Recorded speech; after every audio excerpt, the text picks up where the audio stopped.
तो भगवान राम का रोल रणबीर कपूर की जगह रामचरण को देना चाहिए था। इसका डायरेक्टर नितेश तिवारी नहीं बल्कि राजामौली होना चाहिए। कैसे राइटर को हायर किए इन लोगों ने? आई एम श्योर ये सब सवाल आपके मन में भी घूम रहे हैं। नहीं घूम रहे हो तो पता नहीं, बिकॉज इंटरनेट पे तो ये सवाल बहुत ट्रेंडिंग पड़े हैं। लेकिन उन लोगों से मैं पूछना चाहूंगा कि इस रामायण मूवी के अब सिर्फ पार्ट 1 का बजट 835 करोड़ है। देन इसमें one of the perfect casting है बॉलीवुड की, लाइक नॉर्थ एंड साउथ सब मिक्स। ऊपर से इसमें बीजीएम दे रहे हैं हान जिमर और A R Rahman, one of the GOAT. Then इसकी स्टोरी किस एपिक पे बेस्ड है? रामायण पे। क्या ये सब फैक्टर आप लोगों के लिए काफी नहीं है? वेल अगर नहीं तो चलिए हम पहले डिटेल एनालिसिस करते हैं जो इंट्रोडक्शन वीडियो इन्होंने डाला है उसका। उसके बाद हम कंक्लूजन पे आएंगे, तो वीडियो को एंड तक देखना, आपको बहुत मजा आने वाला है। बात करें इंट्रोडक्शन वीडियो की तो इसमें एकदम पृथ्वी धरती ब्रह्मांड के स्टार्टिंग से स्टार्ट पॉइंट लिया गया है कि ब्रह्मा विष्णु महेश ये ट्रिनिटी है जो कि रूल करते हैं त्रिलोक को। एक्चुअल में ये रूल नहीं करते, ये मतलब उन्होंने ही बनाया है, बट ये लोग का जो गोल है वो है ग्लोबल ऑडियंस को कैप्चर करना। सिर्फ इंडिया नहीं, अमेरिका, चाइना, स्विट्जरलैंड वगैरह पूरी दुनिया में ये लोग इसको रिलीज करने वाले, इसलिए तो ये सब इतना बड़े बड़े स्केल पे है, लाइक हान जिमर एंड ऑल। तो उन लोग को तो हमें शुरू से बताना पड़ेगा ना कि स्टार्टिंग से ये है, देन ऐसी चीज है, देन रामायण हुई। आई मीन अकॉर्डिंग टू सनातन धर्म हम सब जानते हैं, लेकिन उन लोगों में तो उतनी अवेयरनेस होगी नहीं। ये स्ट्रेटेजी मुझे मेकर्स की बहुत पसंद आई। देन बात करी जाती है रावण की, जो कि द 3 वर्ल्ड यानी आकाश, पाताल और स्वर्ग लोग उनको कॉन्कर करने चला था। तो सारे देव लोग उससे डरे हुए थे कि ये क्या करेगा, और वो कर भी लेता, क्योंकि अकॉर्डिंग टू स्क्रिप्चर्स वो कैसा बंदा था पता है? नवग्रह जो है हमारे बुध देव, शुक्र देव, शनि देव, गुरुदेव, उन सारे ग्रहों को इसने बंदी बना के रखा था और इन सब ग्रह से ये सेवा करवाता था। सोचो जो ग्रह हम पे इतने भारी पड़ जाते हैं, आई मीन उनकी एक सेकंड के लिए दृष्टि हमारे ऊपर पड़ी तो हमारी पूरी लाइफ चित्तर बित्तर हो जाती है। ऐसे बंदे को इस आदमी ने, या कहो इस महानायक ने, अपनी सेवा में लगाया, तो रावण कैसा आदमी होगा? आई मीन सॉरी, आदमी तो नहीं कह सकते, कैसी एंटिटी होगा सोच सकते हैं आप? तो ऑब्वियस सी बात है सारे देव तो डरने वाले थे। इसलिए बाद में ये बताते हैं कि भगवान को अवतार लेना पड़ा लॉर्ड राम के रूप में, worshipped bye 2.5 billion people from 5000 years. अब ये देखो, साल का आंकड़ा थोड़ा इधर उधर हो सकता है, कितने साल पहले हुई थी रामायण ये हमको नहीं पता, क्योंकि एग्जैक्ट टाइम हमें नहीं पता, बट हुई थी, हिस्ट्री है हमारी, ये साबित है, हो चुका है। एंड देन हमें कॉस्मिक रेस के थ्रू पूरा इंट्रोडक्शन दिखाया जाता है, जो कि भाई उसी पॉइंट पे मैं बिक गया था कि क्या चीज बनाया भाई, एकदम बवाल। तो राम का कलर हमें ब्लू दिखता है और रावण का कलर हमें रेड। हाँ, मैं यहाँ मूवी के अकॉर्डिंग बात करने वाला हूँ, तो मैं राम कहूँ तो समझ जाना रणबीर कपूर का कैरेक्टर राम, मैं भगवान राम की बात नहीं कर रहा यहाँ पे, ठीक है? और कुछ गलती हो जाए तो एडवांस में सॉरी। ब्लू कलर शो करता है कामनेस को, एक पॉजिटिविटी को, और रावण का कलर दिखाया गया है रेड, तो वो शो करता है रिवेंज को, पावर को, ब्लड को।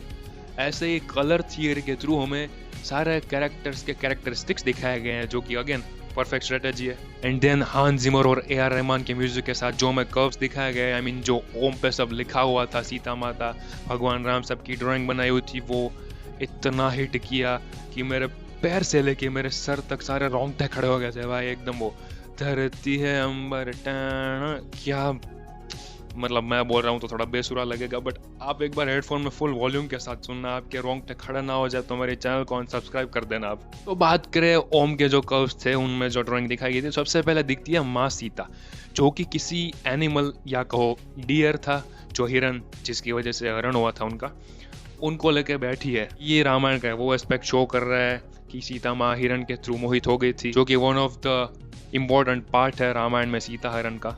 देन हमें दिखाए जाते हैं हनुमान जी, जो कि शायद से संजीवनी लेके जा रहे हैं, ऐसा ही शो हो रहा है।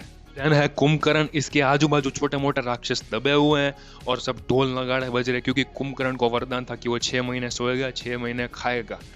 तो उन 6 महीने में जब वो सोता था तो उसको उठाना बहुत ही कठिन काम था। मतलब सोच रहे हो, एक 100 फीट का बंदा, जी हाँ 100 फीट का बंदा, उसको उठाना कितना इंपॉर्टेंट, आई मीन कितना मुश्किल काम होगा वो। बात सीन दिखाते हैं रावण वर्सेस जटायु की बैटल वाला, जो कि सीता हरण करके ले जा रहा होता है और जटायु बीच में आते हैं उनके लिए लड़ने के लिए, जो कि ऑब्वियसली देन शहीद हो गए थे। तो ऐसा करके बहुत इंपॉर्टेंट पार्ट्स दिखाए गए इसमें स्टोरी के। देन भगवान राम का सीन दिखाते हैं, जो कि स्वयंवर में शिव धनुष पिनाक को उठाते हुए, से छोटी छोटी छोटी डिटेलिंग के थ्रू हमको तो आइडिया है, लेकिन जिन ग्लोबल ऑडियंस को आइडिया नहीं है उनको एक छोटा सा हिंट दे दिया गया है, छोटा सा मतलब एक्साइट करने के लिए। और अगेन ये तीसरी स्ट्रेटेजी थी जो कि मुझे अगेन बहुत पसंद आई। मैं प्यार में पड़ गया हूँ इन मेकर्स के भाई। देन हमारा सिंबल आउटलुक होता है जो कि था ओम, जिसके ऊपर ये सारी ड्राइंग स्क्रिप्चर्स वगैरह दिया गया था, जो कि शो करता है हमारी हिस्ट्री यानी हमारे पुरातन विभाग को। आई मीन अगर हम जमीन या कोई ऐसी जगह, पौराणिक जगह खोद के निकाले तो ऐसे स्क्रिप्चर्स ही हमें देखने को मिलेंगे, जो कि कोतरणी क्या बोलते हो, सुई से कोतर काम करके बनाए गए थे। ऐसा ही परफेक्ट सेम हमें ओम के ऊपर कोतर काम दिखाया गया है यहाँ पे। कोतर काम को मुझे नहीं पता इंग्लिश में क्या बोलते हैं यार। ओम के रिवील होने के साथ हमें हल्का सा ओम का साउंड भी सुनने को मिला, जो कि अगेन बहुत ही ईयर प्लीजिंग था। एंड देन ओम के पीछे आती है पूरी दुनिया, यानी पूरे दुनिया का निर्माण ही ओम के थ्रू हुआ है। ऐसा स्क्रिप्चर्स कहती है कि जब कुछ नहीं था तो शिव जी के मुंह से ओम शब्द निकले थे। इसको ब्रह्मनाद माना जाता है और इस ब्रह्मनाद के थ्रू ही पूरी सृष्टि का सर्जन हुआ है। वो दुनिया के मिडल में हमारा भारत दिखाया गया है, जो कि अखंड भारत का सिंबल था। इसमें सिर्फ भारत अभी वाला नहीं था, जो पहला था, जिसकी सीमाएं लगभग पूरी दुनिया में थी, वो दिखाया गया है। देन रिवील होता है रामायण का टाइटल कार्ड, जो कि भाई संस्कृत में इन्होंने रामायणम लिखा है, अकॉर्डिंग टू स्क्रिप्चर्स एकदम परफेक्ट है। उसके बाद आता है रामायण इंग्लिश में, जो कि 3D इफेक्ट में देखने में बहुत मजा आने वाला है। बैकग्राउंड म्यूजिक तो शुरू है ही है।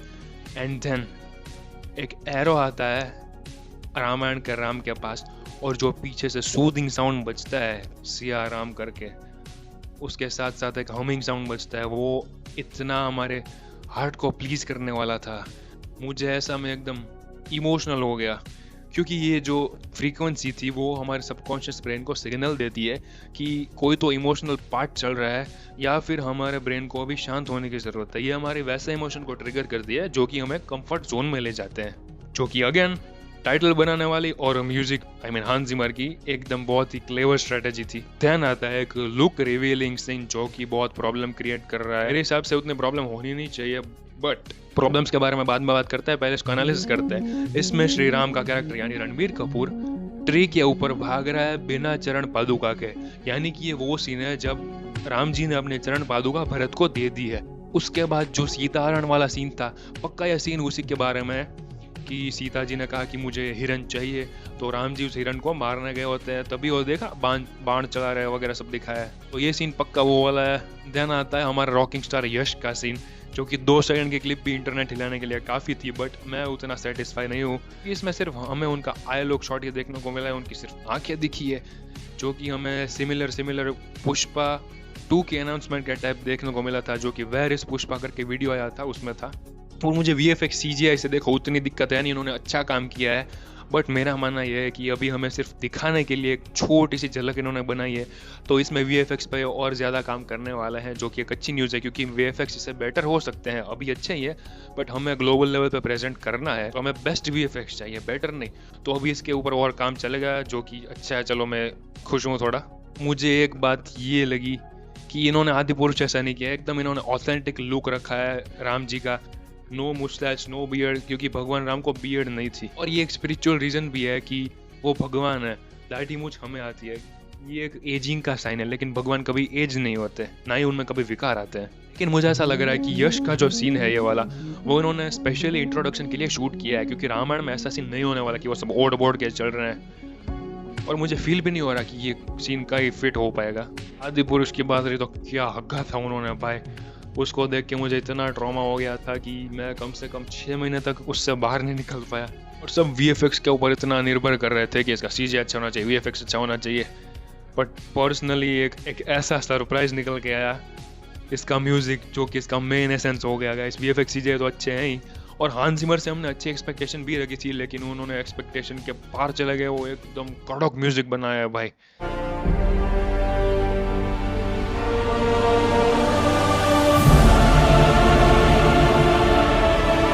मैंने अपना रिएक्शन वीडियो इस चैनल पर डाला है, आप चाहे तो देख सकते हैं। मैं इतना खुश था उसमें कि मैं म्यूजिक पे ही बिक गया था। प्लस इन्होंने इतना इंटेलिजेंटली काम किया है कि पहले जब कैरेक्टर्स के इंट्रोडक्शन है, आई मीन जो कॉस्मिक शॉट्स थे, उसमें एकदम सिनेमैटिक म्यूजिक बजता है, end game, infinity war, dune, game of thrones, उसके जैसी वाइब देता है। बट देन जैसे ही रामायण का टाइटल आता है, ये एकदम स्पिरिचुअल डिवाइन म्यूजिक हो जाता है हिंदी लिरिक्स के साथ, और सिया राम भी बैकग्राउंड में बजता है। तो वो इन्होंने बहुत अच्छा काम किया है कि सिनेमैटिक म्यूजिक भी है और इमोशनल या स्पिरिचुअल म्यूजिक भी है, तो दोनों ऑडियंस कनेक्ट हो पाएगी। एंड में जो वीणा का साउंड आता है वो एकदम क्लासिकल है।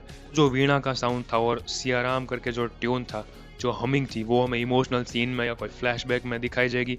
प्रोबेबली जब रामायण में राम जी को कहा जाएगा कि आप वनवास चले जाइए तब बजेगा, या सीता हरण के टाइम बजेगा, और जो हमें हिट भी करेगा, मैं अभी से फील कर पा रहा हूँ।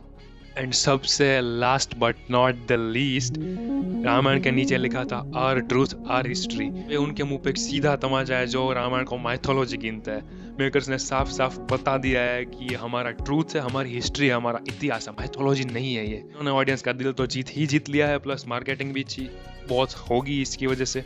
और ये वाल्मीकि रामायण पे बेस्ड हो तो ज्यादा ऑडियंस कैप्चर होगी, शायद से होगी, क्योंकि तुलसीदास जी की रामायण में कोई प्रॉब्लम नहीं है, बहुत अच्छी है, बहुत डिवोशनल है, बट उससे सिर्फ वही ऑडियंस कनेक्ट हो पाएगी जो डिवोशनल है, जो भक्ति करती है। Valmiki Ramayana rather than story पे फोकस करती है, तो स्टोरी ऑडियंस है, आई मीन जो सिनेमा लवर्स है, वो तो आएंगे स्टोरी की वजह से, बट जो रामचरितमानस वाली ऑडियंस है, जो कि ऑब्वियसली भगवान राम को इतना मानती है, तो वो भी आएगी। तो इन्होंने एक तीर से दो निशाने लगाया, क्योंकि वाल्मीकि रामायण में भगवान राम को एज मर्यादा पुरुषोत्तम दिखाया गया है, जो कि एक पुरुष है, पुरुषों में उत्तम है, यानी उनको एक ह्यूमन बीइंग के जैसे प्रेजेंट किया गया है, बट सबसे बेस्ट ह्यूमन बीइंग। और अब बात करें इसके नेगेटिव पॉइंट्स की, तो लोग कह रहे हैं कि राजा मौली को इसका डायरेक्टर होना चाहिए, नितेश तिवारी जस्टिस नहीं कर पाएंगे। तो देखो, स्टोरी वाइज नितेश तिवारी बहुत अच्छे हैं, दंगल मूवी में आपने देखा ही आपने और हमने। राजा मौली भी एकदम कड़क डायरेक्टर हैं, वो उनके हाथ में आएगी तो वो भी कमाल ही कर देंगे, बट नितेश तिवारी जी को चांस मिलना चाहिए। ऐसा नहीं है कि ये खराब बनेंगे या ठीक ही बनेंगे, ये भी बहुत अच्छी रामायण होगी। आप देखना, इसके बाद से हमारा परसेप्शन चेंज हो जाएगा। हम नितेश तिवारी को राजा मौली का कंपटीशन देखने लगेंगे, इतनी अच्छी बनाएंगे वो। बात करें CGI VFX की, तो वो तो अच्छे हैं ही और भी इम्प्रूव होंगे। जैसा मैंने कहा, लास्ट का जो शॉट था वो मुझे भी हल्का सा ऑफ फील हुआ, क्योंकि जो एक डिवाइनिटी है, जो एक कामनेस है, जो एक नूर है चेहरे पे, वो रणबीर के चेहरे पे नहीं दिख रहा। बट अभी पूरा टीजर ट्रेलर नहीं आया है, तो हम जज नहीं कर सकते इसको। जब ट्रेलर आएगा तब पता चल ही जाएगा कि लोग कह रहे हैं कि रामचरण बेस्ट था इसके लिए वगैरह वगैरह। नहीं, रणबीर एक बहुत ही फिनोमिनल एक्टर है। उन्होंने इस रोल के लिए नॉन वेज, स्मोकिंग, ड्रिंकिंग सब छोड़ दिया, ऊपर से आर्चरी की ट्रेनिंग भी ली थी, तो बॉडी लैंग्वेज वैसी लगनी चाहिए कि वो एक धनुर्धर है। वो बहुत मेहनत कर रहे हैं, बहुत मेहनत कर रहे थे, कर रहे हैं, करते रहेंगे, तो वो इस रोल को पक्का जस्टिस देंगे, मुझ पर विश्वास रखिए। अभी टीजर ट्रेलर आने दीजिए, बाद में आपको हिट करना हो तो करना, अभी नहीं, इतना जल्दी नहीं करिए आप। लास्ट इसका राइटर है श्रीधर राघवन, जिन्होंने युद्धरा, पठान जैसी मूवीज लिखी है। तो मुझे इस एस्पेक्ट में पर्सनली मुझे भी डर लग रहा है, बट हमें उतनी चिंता करने की जरूरत नहीं है, क्योंकि एट द एंड ये है रामायण, तो स्टोरी हमें पहले से पता है, कुछ ज्यादा चेंज वो करेंगे नहीं, सिर्फ मोशन में सेट करेंगे। तो जो स्टोरी पहले से लिखी है उसके ऊपर स्टोरी लिखना वो कोई मुश्किल काम नहीं है, तो आई थिंक इसमें प्रॉब्लम नहीं आएगी। तो कुल मिला के रामायण मूवी सिर्फ प्लस में ही चल रही है, इसका नेगेटिव पॉइंट मुझे तो नजर नहीं आ रहा। बाकी हेट करने वाले कहीं से भी हेट ढूंढ ही लेंगे, नेगेटिव पॉइंट कहीं से ढूंढ ही लेंगे। वो कहते हैं ना कि कुछ तो लोग कहेंगे, लोगों का काम है कहना, तो भौंकने दो सालों को, ज्यादा ध्यान मत दो। तो आज के वीडियो में इतना ही, मिलते हैं अगले वीडियो में, तब तक के लिए जय श्री राम।